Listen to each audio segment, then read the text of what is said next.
Welcome to Random But Memorable, a podcast from 1Password. I'm Rue, head of password manager development. I'm Matt Davey, 1Password's Chief Experience Officer. I'm Sarah, one of the founders at 1Password. I'm Anna, the producer behind the show. And we're the hosts behind Random But Memorable. Together, we offer up bi-weekly security advice, interview special guests from the cybersecurity community, and round up the latest security news in Watchtower Weekly. Plus, we may even play a silly security game or two. So sit back and enjoy the show. We could talk about Eurovision. I'm not sure Rue has watched Eurovision. I don't watch Eurovision. I tried once, and I was like, wow, I culturally just don't get this. So. Me and Anna had a Eurovision party. I didn't massively enjoy it this year, just because a lot of the songs were exactly the same. They were. And I feel like other years, it hasn't been that bad. Yeah, they all kind of meshed into one after a while, I feel. Apart from the one about coffee. What's it? Espresso Macchiato. That was the standout song. Yeah, that was pretty good. I like the ones that don't take themselves too seriously. Yes. I like the Swedish sauna song. That was pretty good. The sauna. I can't remember where it was from. Where was the Espresso Macchiato song from? Is it like Estonia or something? Yeah, that's pretty good. That one was good. I think the only reason we enjoyed it was because we brought snacks from our countries that we'd chosen in the sweepstake. So we had themed snacks, and that made it better. I made Swedish meatballs. Yeah, Matt made Swedish meatballs. That's great. I brought Portuguese pastries, custard pastries. We had some Belgian beers. Oh, how nice. Yeah, it was all going on. Yeah. That's wonderful. I can see we're deeply engaging you today. Yeah. Yeah, sorry. It's just... sorry. This one's not grabbing me.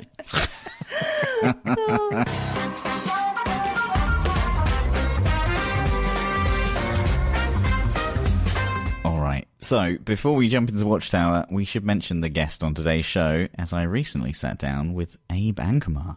Abe joined 1Password as Chief Product Officer not too long ago, and we wanted to catch up with him and hear all about his vision for our products and the wider security industry. We deep dive into all things AI and how 1Password can approach the new opportunities and challenges that comes with these new technologies. So definitely stay tuned for that one. Wonderful. And we shouldn't get into Watchtower Weekly just yet, because we can't not talk about the fact that the next episode will be our 150th episode. Matt, Anna, can you believe it? No. No, I actually can't. Even though I edited every single one of them, I still can't believe we're at. So hang on. How long have we been doing this for? Since late 2018. Since late 2018. Oh my You two God. chuckleheads sat behind a microphone and recorded your first ever episode. That is terrifying. Yeah, it's wild. Wow. And as we head towards our last ever episode, the 150th, We're going to call it quits there, are we?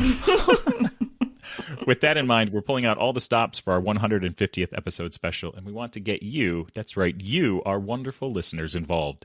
So this episode, we're launching a brand new giveaway that will take place during our 150th special. We're giving you the chance to win some retro 1Password swag, and there will be not one, not two, but 15 winners for the big Jesus. 150. All 15 winners will win some retro 1Password swag bags, and one lucky winner will also win 1 year of 1Password for free. To enter the giveaway, all you need to do is record an audio voice note for us to play on the 150th special. Keep it short, keep it classy. 2 minutes is plenty. And share either a brief reason why you love listening to Random But Memorable, how 1Password has helped you in your personal or professional life, your favorite 1Password tip that you'd love folks to know about. So pick one or two of those, whichever you fancy sharing. The winning voice notes will appear in our 150th episode, and we'll be in touch via email to arrange your prizes. Please send your voice notes to podcast@1password.com by 12 a.m. Eastern on the 28th of May. You can include your name or remain anonymous, and full terms and conditions can be found in the show notes for today's episode. Okay, so shall we jump into the 149th edition of Watchtower Weekly? This is our longest running segment of the show, where we chat about some of the latest cybersecurity news and maybe even rank some hacker group names out of 10. So the first story we're going to talk about today is from The Verge, which is neurotech companies are selling your brain data. So senators are sounding the alarm over brain-computer interface technologies, or BCIs, and their ability to collect as well as potentially sell our neural data. In a letter to the Federal Trade Commission, 3 senators called for an investigation into neurotechnology companies handling user data and for tighter regulations on their data sharing policies. The letter specified, unlike other personal data, neural data captured directly from the human brain can reveal mental health conditions, emotional states, cognitive patterns, even when anonymized. And this information is not only deeply personal, it is also strategically sensitive. While the concept of neural technologies may conjure up images of like brain implants, like Neuralink, there are less invasive and less regulated neurotech products on the market, including headsets that can help people meditate and promise to help users with online dating by helping them swipe through apps based on instinctive reaction. These consumer products gobble up insights about users' neurological data since they aren't categorized as medical devices. The companies behind them aren't barred from sharing that data with third parties either.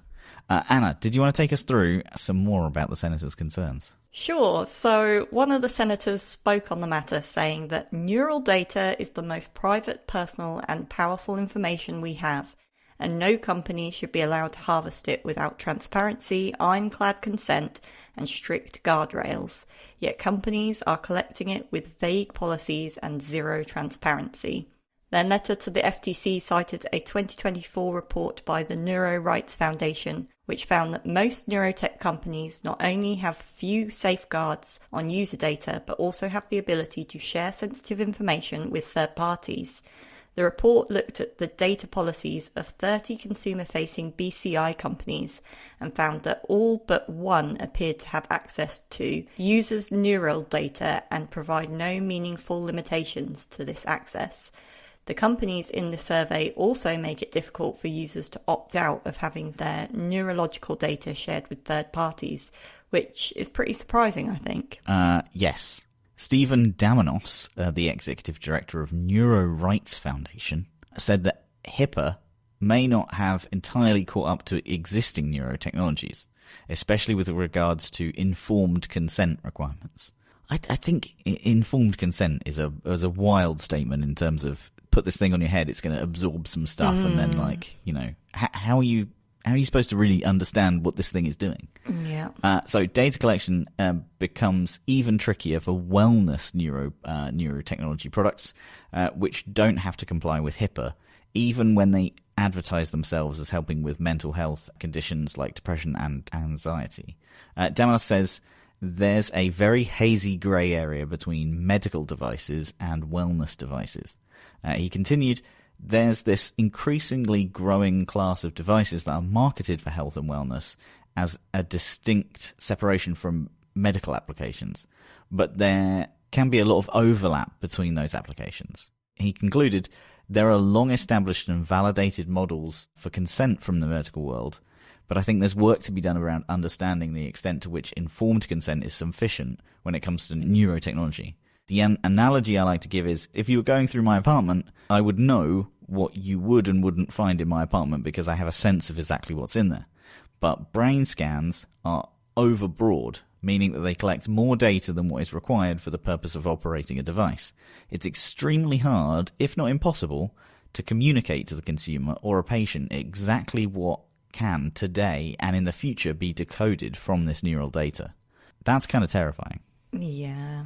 It's things like this, and it's things like 23andMe, the genetic testing company, going bankrupt and all of their data being up for sale. Like this, the type of information about us that is now out in the ether is not great. It doesn't feel good. It doesn't feel very safe. I mean, very true. I think there was a hack yesterday, as of time of recording, from the UK legal care system.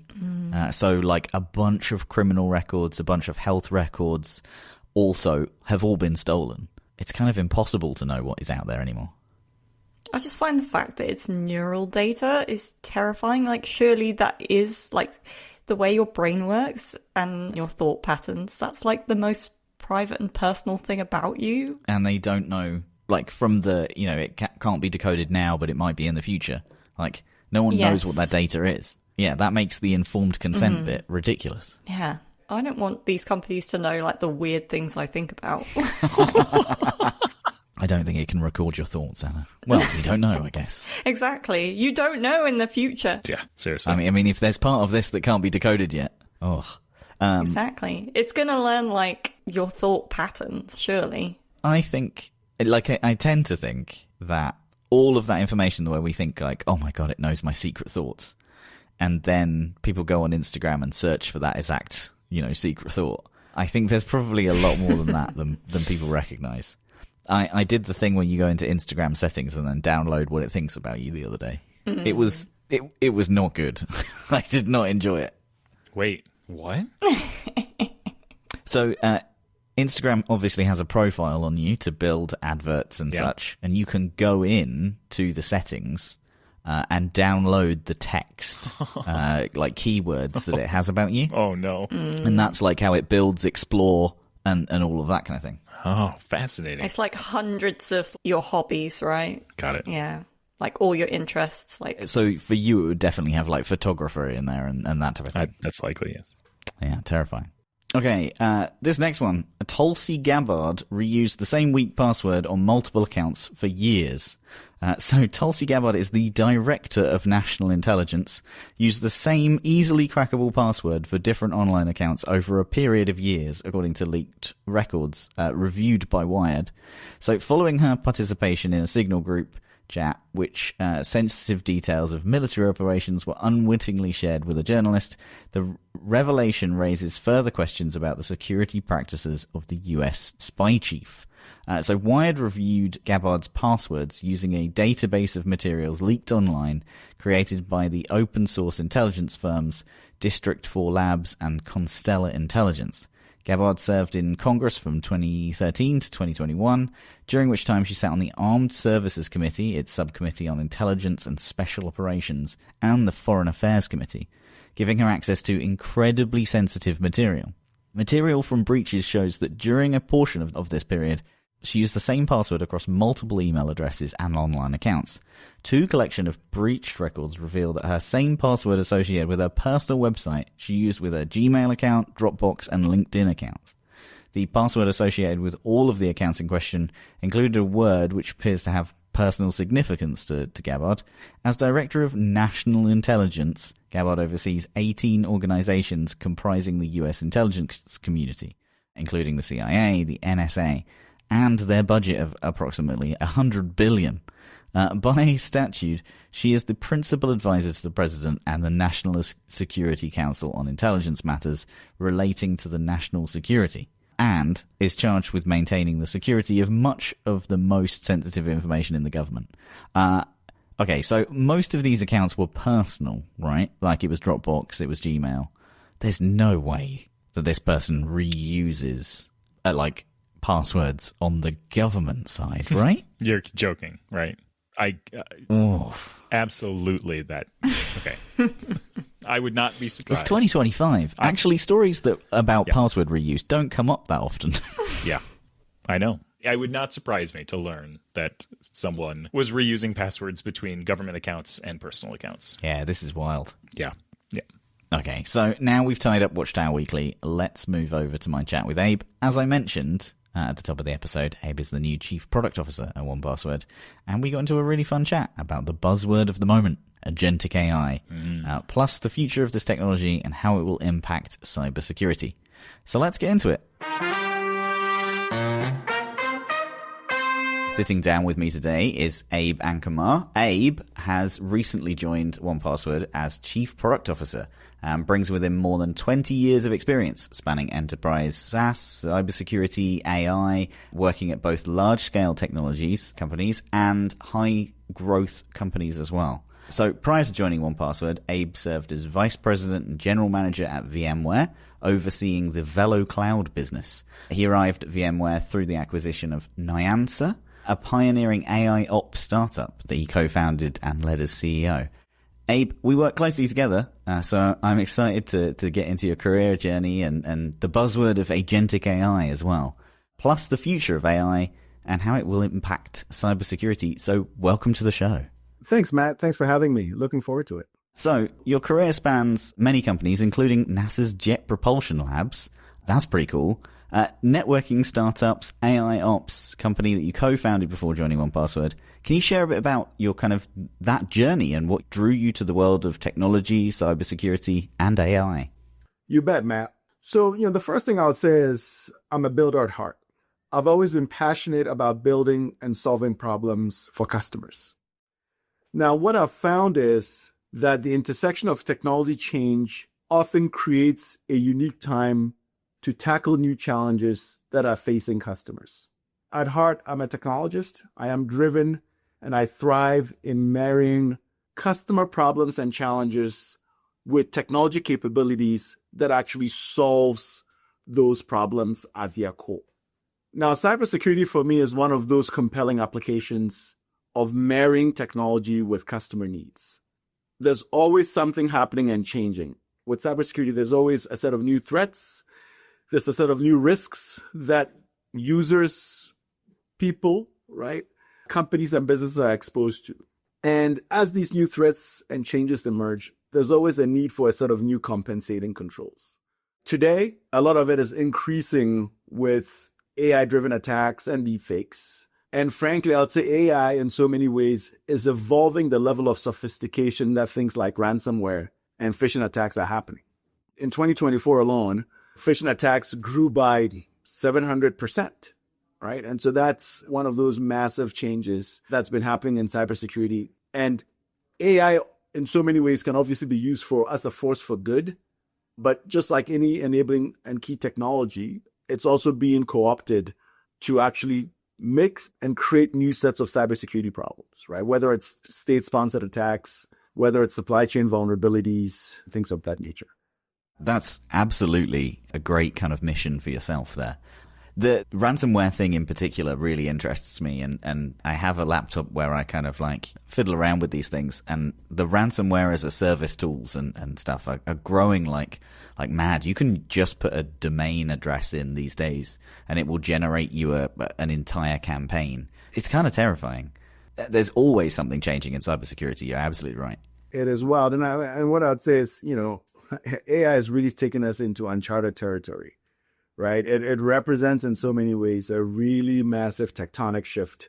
And it brings with it, obviously, good possibilities of things that we couldn't do before, whether it's in finding cures for diseases and things of that nature. But obviously, it's also being co-opted for nefarious means.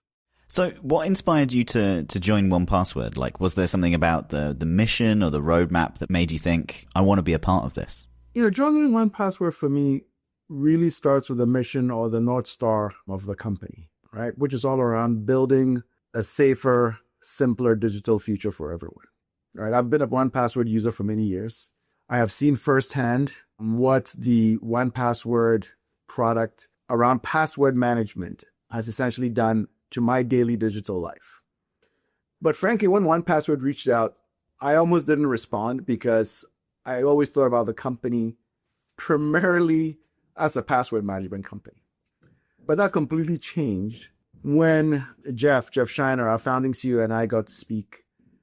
And he shared more about his vision and strategy for the company, right? There was a whole movement, and there's been a whole movement afoot within 1Password of bringing the same principles that have made 1Password a household name, but bringing those same principles to protect businesses way beyond password management. And the whole concept is around what we call extended access management. And that's what really drew me in, right? Extended access management and its ability to not just secure individuals, but also businesses was something that really caught my attention. It's something that the market, frankly, has needed for many, many years. And that need is only getting exacerbated with AI. And so that was sort of at a very high level what got me to sit up and say, hey, there's something very unique going on at 1Password. I'm familiar with it from a password management standpoint, but the company's actually going way beyond that. Now, you know what? Vision or strategy is just that, right? There's a saying that says, execution eats strategy for breakfast, right? And so while the vision was really compelling, the mission spoke to me.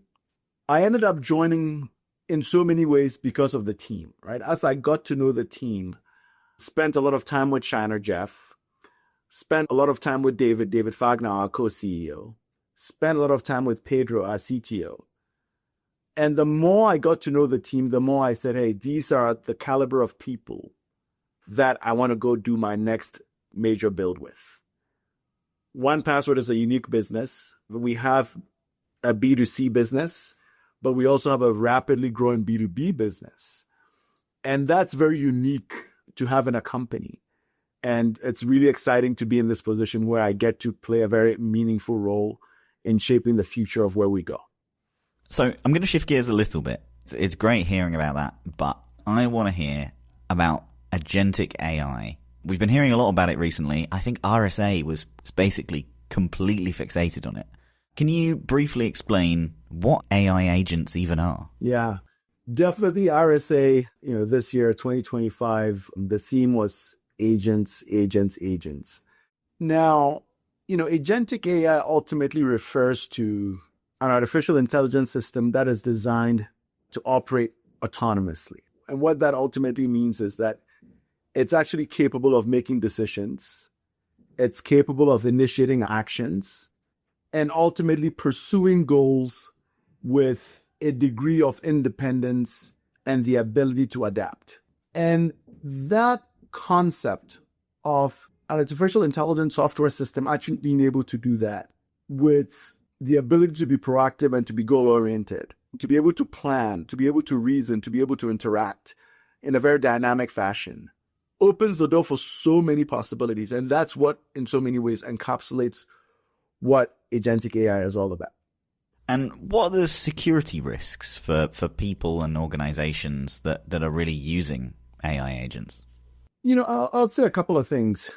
One is AI agents, just like any technology, and especially just like any new technology, have to be adapted and used in the right context, right? And so when it comes to security risks, it's important to understand what the agents can do, both by design or accidentally. And it can be accidental, or it can also, frankly, be for nefarious intent. And so from a security risk standpoint, having a sense and understanding of what the agent actually has access to, having a sense and understanding of what actions it can take, and what are the guardrails around those actions, the nature of agents, and for them to actually be able to do the types of planning, reasoning, and goal orientation means that they need access to data.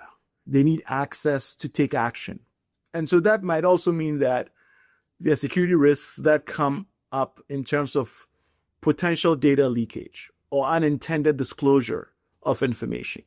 Can the information that the agent gathers be used for social engineering and potentially phishing?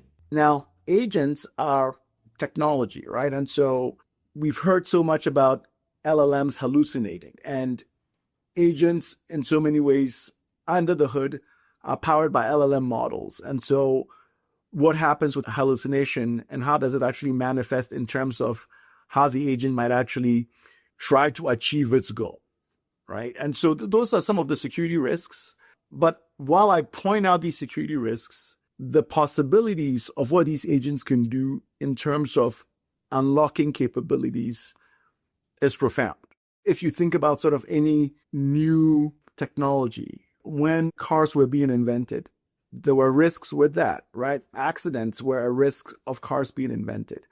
And so while these security risks exist, the reality is that equally important is that we should also be thinking about the benefits they provide. And it's on the cybersecurity industry to actually move this forward by also providing the controls and the efficacy around them in order for users and businesses to adopt these agents in a very responsible fashion. It sounds a lot like the kind of security-related challenges around new employees as well. I mean, obviously not the hallucination part, but that's a part of the AI's kind of decision-making.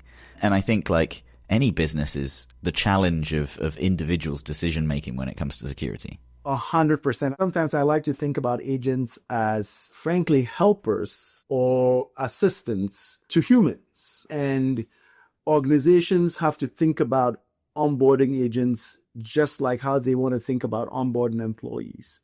There's a certain code of conduct, right, that when you have employees in the company, you train them about. There's a certain set of expectations that you have in place for employees. And when you're employing a human or an individual, you interview them, you put them through a background check, and a similar concept really is something that I think is useful to think about in terms of adopting agents within businesses. Understanding if this is an agent that you are purchasing from a third party, doing that evaluation, doing that diligence, understanding sort of its behavior and the types of data it has access to, how the data is used, and so on and so forth, right? You wouldn't hire someone into your company just off the street without interviewing them and doing the requisite background information. And so that same mental model, frankly, is a very useful one to think about with agents. And then when you have an employee join a company and you're onboarding them, you decide what systems, given what role they're going to be playing inside the company, they should have access to and what level of access they should have. That same mental model, I think, is very applicable as we think about agents within the context of work. So really, some of these are kind of like very traditional security frameworks that these things are operating within. How prepared do you think are those frameworks for the challenge of agentic AI? Like, do you think a business can just kind of, implement some of these agents for low-level tasks and have them automate certain things without changing huge things like policy or any of the other, elements of these frameworks of security? Yeah, the first thing I'll say is we are still very much in the early innings of agentic AI. Now, even though I say we're in the early innings, the other thing that I would say is that the pace of change with AI is unlike anything I've seen in my career. Very early on in my career, I had a front row seat to the evolution of the internet. But the pace of AI is just unlike anything I've seen. It's just been so rapid and very, very dynamic. And so while we're still in the early phases, I think there are some general concepts, right, in terms of a business being prepared for AI that we can learn from other changes and the birth of other new capabilities, whether it was the internet or SaaS or the proliferation of more and more mobile devices and BYOD devices in businesses, right? So the first thing that I would say, even from a framework standpoint, is it all starts with understanding and visibility. At the end of the day, you cannot manage, you cannot control what you're not aware of or what you don't see. And so one of the first things that every business, even looking to adopt AI, and frankly, the way agentic AI will come into businesses will be multifold, right? Some will come in through sanctioned programs, right? Where the organization, the cybersecurity team, the IT teams, and the line of business work in tandem to bring in that capability. So agents will come into businesses that way. But increasingly so, agents will also come in, just like we've had shadow IT with SaaS, agents will come in and get adopted through line of business and individuals, in a lot of cases without the IT teams even being aware of them. And so in terms of organizations being prepared, it starts with being able to actually just take stock of your environment, what's happening, having unbridled visibility into your environment. Just like we've had concepts around being able to discover shadow IT, it's going to be important for organizations to be able to discover shadow AI. Now, in the case where these agents were brought in a very deterministic fashion, it's also going to be important for the organization to actually understand what the capabilities of these agents are, what they can access, and what guardrails exist for these agents, right? And so that's going to be another thing that will be important. Just like when companies are buying new software, you go through the process of trying to understand certain elements about them. We're going to have to sort of use a very similar mental model when it comes to bringing in agents within the enterprise. But the level of sophistication of these agents are obviously a lot higher. And so the types of things that we have to understand are a lot more. But ultimately, one of the things that's also going to be important is for these organizations to educate their teams and putting in the sensible guardrails, right? Just saying that, no, you cannot adopt agentic AI, frankly, isn't going to work. Your employees will work around it, right? They've done this every single time. When SaaS was becoming a thing, a lot of companies would say, nope, you're not allowed to use SaaS. And guess what? They did. They brought in Dropbox. They brought in other SaaS applications because they needed that to be productive. Similarly, when organizations were trying to grapple with BYOD, people were bringing in their own devices to do work. Some organizations said, no, you're not allowed to do that. Guess what? Employees and users found their way around it. And so simply saying no isn't the solution. Alternatively, sticking your head in the sand and pretending as if this is not happening isn't a solution either. And so it's all about actually being proactive, understanding what's happening, whether it's by having the right discussions with your line of business, whether it's by putting systems in place to discover the use of shadow AI, and then educating your teams about it. That's such a great answer. Loved every minute of that. How is 1Password approaching these challenges? Matt, I would say fundamentally, the way we think about agents and AI is anchored in our overarching mission, which is to build a simpler digital future for everyone. And agents can help with addressing that problem in terms of how we continue to evolve our own products. But AI, as we've talked about, can also obviously put that safety and making that digital future simple very much under threat, right? We talked about phishing and how real social engineering looks like these days, right? With the help of AI. And so we start with that mission at its core. And we are doing a number of things that we're using to address and support this mission as the whole world goes through this AI transition. And I'll describe them in sort of at a very high level, Matt, in three big buckets. The first is that what can we do and what are we doing to actually allow our customers and our users to securely and safely adopt AI, right? One of the unique things about 1Password is that our users trust us. We are a pretty massive credential store of how they interact with the digital world.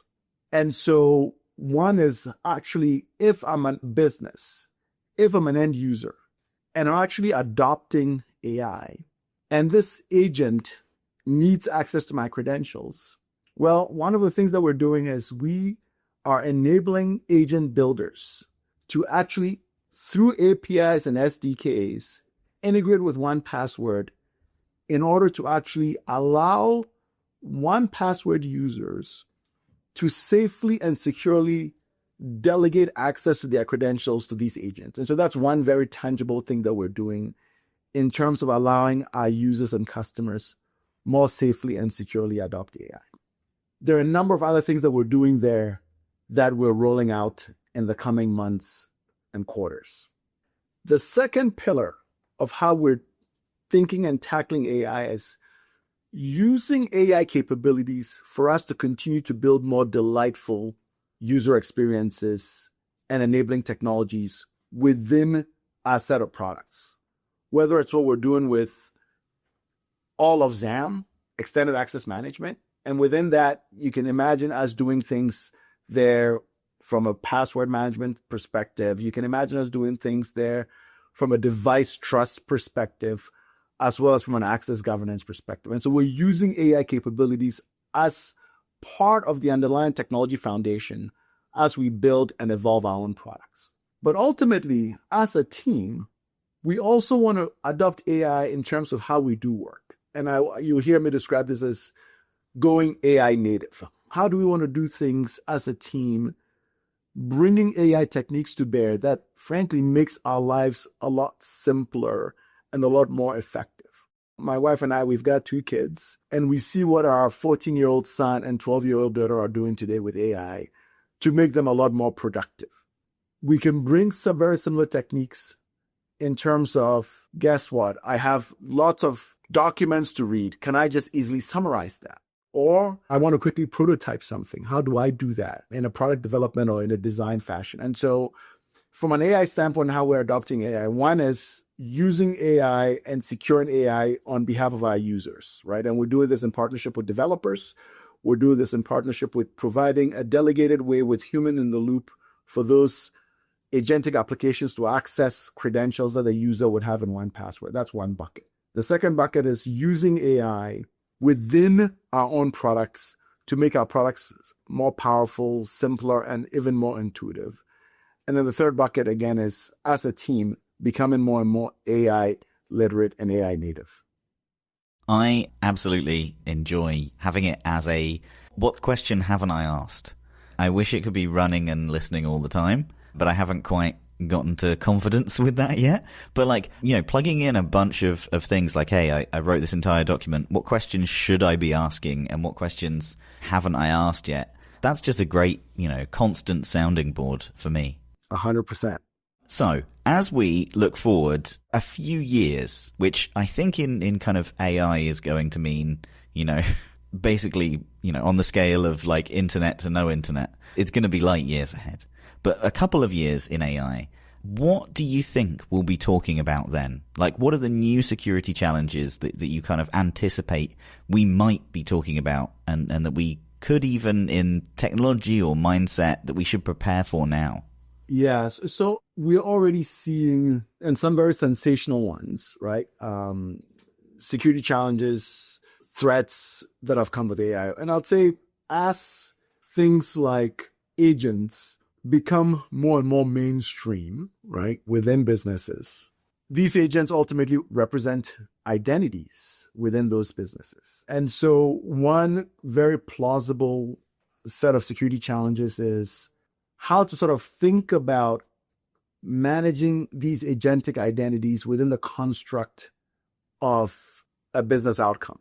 There's going to be a lot of benefits unleashed with them, but with some of these benefits will come the need to be vigilant in terms of addressing gaps that bad actors and threat actors will look to exploit, right? So I'd say identity and the exploitation of an agentic identity in particular will be one of those things that will be a challenge, especially because we'll get to the point where we will reach a critical mass within organizations where companies are embracing and adopting agents within every single vertical, right? I don't think agents would be the provenance of only one type of vertical or the provenance of only very large companies. I think agents, just like other software paradigms, will become fairly pervasive across every business. And identity abuse will be one of those things. And we're already seeing very early forms of that today, right? We're seeing the rise of deepfakes.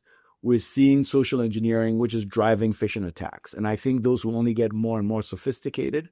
You can imagine that in the geopolitical climate that we are in today, that will also then get co-opted, if it already isn't, in terms of what is happening from a nation state behavior, as well as even, you know, compromising different supply chains, whether it's a software supply chains or other forms of supply chain.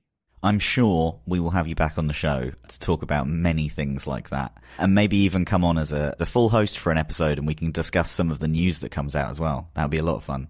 But I think we are running out of time. If you could answer one more question before we go, if you could have AI automate one task in your life, probably something that you don't enjoy doing, what would it be? What would it take care of for you? You know, my family and I enjoy traveling, right? We enjoy traveling. And then when we get to a destination, we're always trying to figure out what is unique and authentic to do in that location. Where's an awesome place to go and eat? And then how do we juggle a family of 4 with different interests, the different things we can do? And so how do we pack in as much as we can in that period of time? And so anything that I would love for an agent to be able to not just sort of give me vacation ideas, but frankly, have a history of the things that I went, this is interesting, I want to do it, but just haven't found the time to do it. I would love for an agent to be able to plan a trip for me, be able to curate a set of really unique experiences, and actually be able to, let's say, tell me, hey, you know what, you should spend these days in this city because there's a particular festival happening that would make sense for you to go to given your interests, and spend these other days in this other city because there's something else going there. And so I would say sort of that whole tedium of planning and correlating calendars for a very active family of 4 would be awesome. That sounds great. My answer was going to be like ridiculously menial compared to that. Like that actually sounds like quite fun and advanced. Mine was just going to be like, I like cooking, but I hate shopping. Like, if it could chop for me, I think that would be great.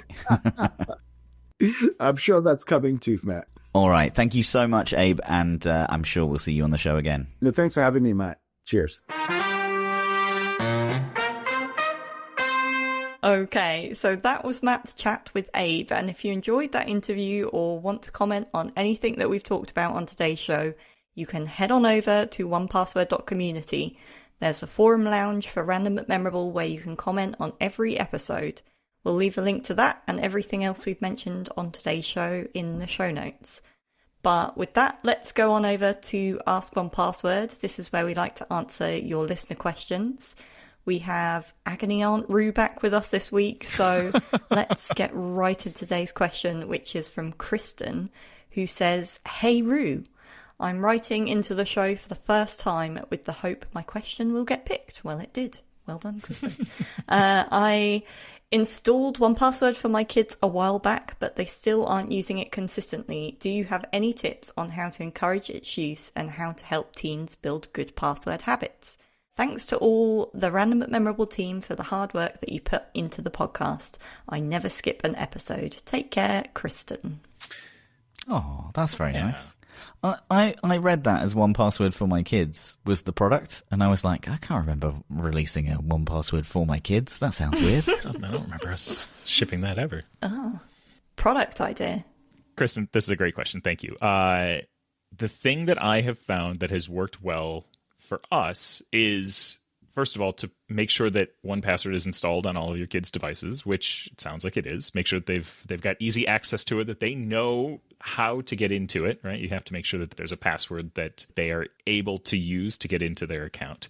Set up some shared vaults with them and put the credentials for the different streaming services in there. And make sure that they are randomly generated. Like, obviously don't make it something that's repeated across all of the different services. Don't make it something that your kids can know.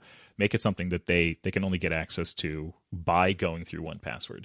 And then when they ask you, hey, can I get the password for this thing? You can do one of two things. You can say, oh, it's in 1Password. You can pull it up there and find it there. Or you can go into your 1Password, into the shared vault where you have all the items that are shared with them, find the password that they are looking for, and you can copy a link to that item, and you can message them that link and say, yep, it's in 1Password, here's the link. And when they tap on it, it'll open the 1Password app on their device. They'll have to authenticate, and they'll be taken right to the thing that they're looking for. And that's a good sharing tip in general if you've got someone with whom you're sharing accounts. This will give them access to the item directly, and it will reinforce that the only way they can actually get in is to use this app that you've put on their device. The other thing that you could do, which I think is maybe a little nefarious, but you could still decide to do so, you could go and change all of the passwords on all of the services that they use, and you could force a sign out on every device and make them sign back in. But that's maybe not going to endear you or 1Password to them, so maybe don't do that. But you could. Especially in the Netflix password, especially the YouTube password. Yeah. All the good stuff. Yeah. Right, let's wrap up today's show with our game, which goes by the name Alternative Security Questions. So let's hit it with the jingle. It's Alternative Security Questions, the game show that answers the questions that no one asked for. So traditional security questions are overused and not particularly secure, so here we get to suggest some alternative security questions with less predictable answers. This week, Matt and Rue will create fake answers to random questions. As the host, I will award pointless points for my favourite answer. As an added bonus, I will also try to detect if any of their answers were real or made up. So we play 3 rounds and answer 3 alternative security questions. So this week, our questions are, what's the most random fact you both know? Oh. The one in my head, I can't remember whether I have remembered it because it's a good fact or because it's believable but not true. Right. Okay. So I don't know whether it's a real fact. So it might not be a fact at all. It might be a myth. That's true, yeah. Okay. I think you'll get disqualified if that's the case. Oh, okay. Maybe I should Google it first then. What's the most random fact that I know? Oh, yeah, it is a fact. Yeah. Hit me with it, Matt. Okay, shall I go? Yeah, please. Yeah. An octopus has 3 hearts. Oh, yes, I did know this. Yeah, I knew that. That's a pretty good one. Very good. That was probably like a real or not real answer on a previous episode, and you've remembered it. Probably. Now sent me spiraling down a animal-based random fact. How many stomachs do cows have and that kind of thing. Oh, geez, cows have 4 stomachs? Oh, yeah. Oh, another good one is wombats do square I poos. did know that Did you one. know That's a pretty good one. I mean, look, That's a good one. We have young children in the house. We have many books on poop. Okay, so that one is definitely. Did you know that while many people might have this irrational fear of the emergency door being opened in mid-flight, that it's not actually a physical feat that a human being can do, because the pressure differential is so high that it's impossible to actually open the door while the plane is in flight. I did not know that. That is actually quite interesting. There you go. The last one that I can remember, sharks existed before trees. Sharks existed before trees. Wow. That's a good one. I know. I just want to keep learning random facts now. It is a good one, isn't it? Sharks are 400 million years old, and I think trees are about 300. Wow. Maybe we should ask ChatGPT for some random facts. I'm trying not to do that at the moment. I had the same thought, and I was like, nope, I'm going to stick to me. Ruse brain. Yep. Okay, next up we have, if your laugh were an animal, what would it be? This is a good one for Rue, I think. God, it's a hyena. Like, it's obvious. It has to be a It's a freaking hyena. Yeah.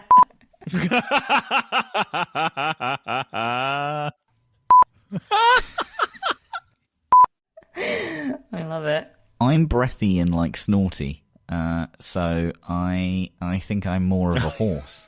I don't know. My favourite laugh from you, Matt, is your high-pitched... No? Also horse. So I'm going to say a dolphin. A dolphin. Do I make that noise? You do? A dolphin. I think I can do a good dolphin impression, but it's really loud. I'll go for it.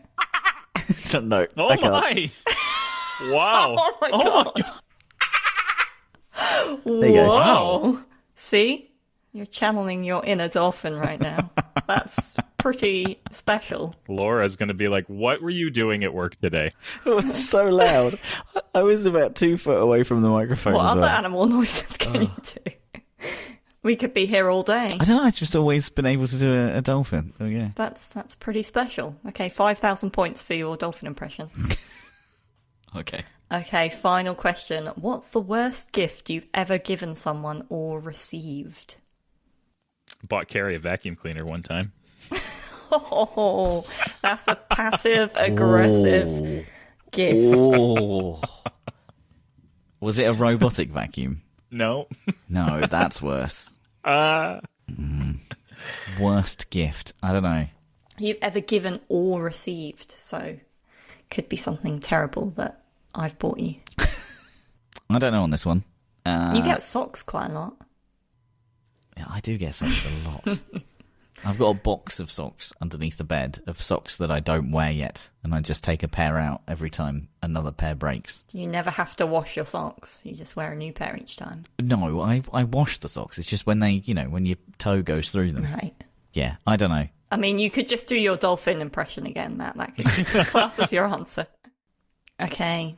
Well, I'm not even going to bother giving points out for this round because I think, Matt, you win 5,000 points just for the dolphin impression alone. But I did appreciate Rue's random fact about the aeroplane. Oh, there you go. I enjoyed it. It's great. I appreciate that too. You learn something every day. But, Matt, I'm going to conclude you're the winner. That's good. Next time I'll just do the dolphin impression. Great. I look forward to more of that. Okay, I think that's our 149th episode wrapped. The pentultimate. Incredible. Yeah. All right. Well, Thank you very much. All right. love you. Bye. Love you, bye. Love you, bye. Bye-bye. Bye-bye. Thank you so much for tuning in this week. If you're enjoying the show, we'd love it if you could subscribe to the podcast on Apple Podcasts, Spotify, or wherever you listen to your podcasts. You can also leave us a rating or review. It's one of the best ways to support the Random Memorable podcast. and we always enjoy reading your feedback. We're also a community-led podcast, so if you have any questions for us to answer in Ask One Password, topics, requests, or even guests that you'd like to hear from, please send us a message to podcast@onepassword.com. We read all of your comments and look forward to hearing from you. We hope you join us next episode for plenty more random moments in the world of cybersecurity.